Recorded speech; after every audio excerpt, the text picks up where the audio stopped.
Salam sejahtera Malaysia. Selamat tengah hari tuan-tuan dan puan-puan yang dihormati sekalian. Negara masih lagi dikejutkan, negara masih lagi cuba untuk menghadam apa yang terjadi kepada Datuk Seri Najib Tun Razak, apa yang dia telah lakukan kepada negara Malaysia, apa yang dia telah terima di Mahkamah Persekutuan. Okey, tuan-tuan dan puan-puan yang dihormati sekalian, satu ketika dulu ada satu berita, satu kenyataan daripada peguam-peguam bela Datuk Seri Najib Tun Razak bahawa mereka akan menarik diri daripada membela Najib Razak. Mereka menarik diri daripada pembelaan SRC International ini sekiranya diteruskan juga perbicaraan utama ataupun pendengaran utama kes SRC Najib Razak.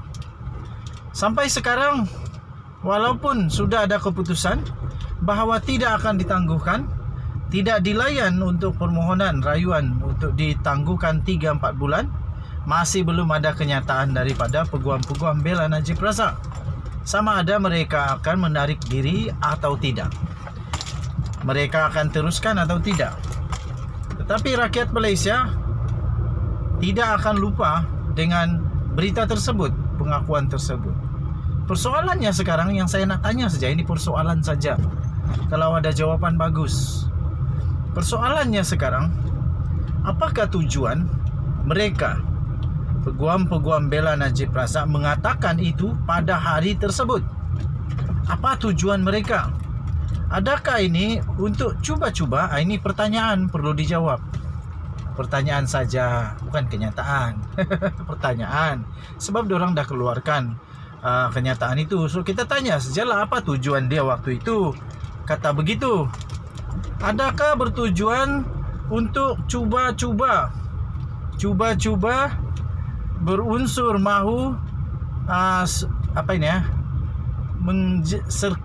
Sergah. Gitulah. Jaga kawan. Gitulah. Tak juga ugut kot, bukan ugut lah. Tak sesuai perkataan ugut. Tak sesuai perkataan ugut. Tetapi persoalan yang betul-betul adalah kenapa mereka kata begitu. Adakah dengan mereka kata begitu mereka yakin bahawa hakim-hakim Mahkamah Persekutuan akan tergugat keputusannya ataupun mempunyai belas kasihan yang dah tak perlu lagi pun? Sudah 4 tahun diberikan peluang. Adakah mereka bertujuan untuk memberitahu rakyat Malaysia bahawa tidak adil untuk perbicaraan ini? Tapi saya tetap berada bersama dengan Mahkamah Kehakiman Negara Malaysia, sistem perundangan negara Malaysia. Saya tetap mempertahankan kedaulatan undang-undang. Walaupun begitu tuan-tuan dan puan-puan, pada pendapat saya tidaklah adil bagi peguam-peguam ini untuk meninggalkan Najib Razak terkapai-kapai begitu sahaja. Mereka sudah bersetuju untuk ambil peranan. Apapun yang terjadi, mereka perlu bersedia dan sanggup untuk melalui semua kemungkinan. Bukan hanya boleh menang saja baru itu bukan peguam namanya. Peguam pada hemat saya, pendapat saya perlu mempertahankan anak guamnya dengan apa cara sekalipun, walaupun betul atau salah. Sebab itu nama diorang peguam bela. Mereka membela.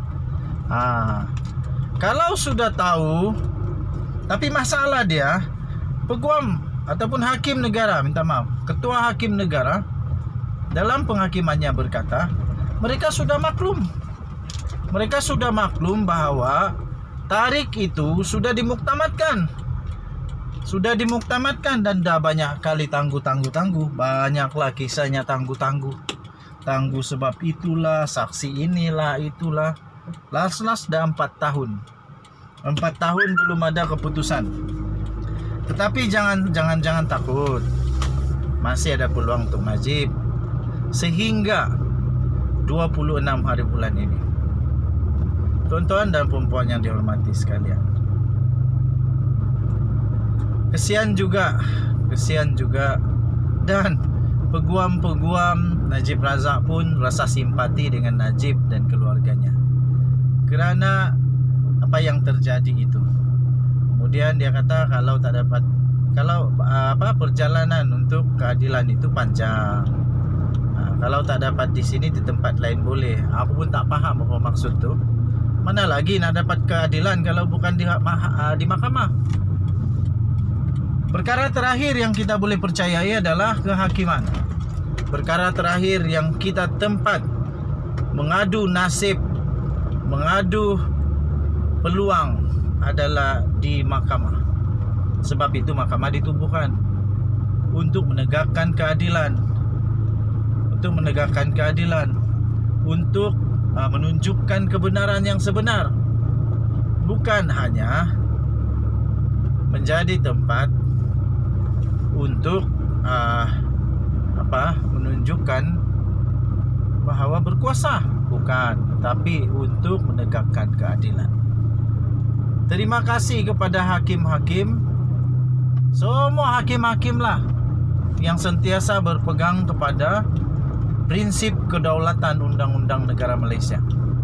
Tahniah diucapkan. Inilah yang kita mahu. Dan terima kasih juga kerana di dalam perbicaraan ini saya yakin tidak akan ada gangguan lagi. Tidak ada tangan-tangan gaib, tidak ada puasa-puasa tayangan. Itu dakwaan mereka lah, tapi saya percaya benda tu tak ada lah. Kalau ada, memang dah lama orang tahu ada, tapi tiada. Okey. Jadi saya terus menyokong putusan daripada mahkamah. Najib Razak walaupun sedih, walaupun penuh dengan kesedihan, tapi apa boleh buat, itulah yang terjadi, tuan-tuan dan puan-puan. Segala sesuatu ada natijahnya, ada akibatnya. Kalau kita sanggup buat apa-apa saja, kena sangguplah terima akibatnya. Denyut nadi suara rakyat terus bergema di channel ini. Hari ini mahkamah berehat untuk kes ini, ditangguhkan sehingga esok dan akan diteruskan semula. Najib Razak akan bersama dengan pasukannya akan mengeluarkan sebanyak 94 hujah untuk membebaskan Najib Razak. Peluangnya tipis, tapi tiada yang mustahil. Kita jumpa lagi.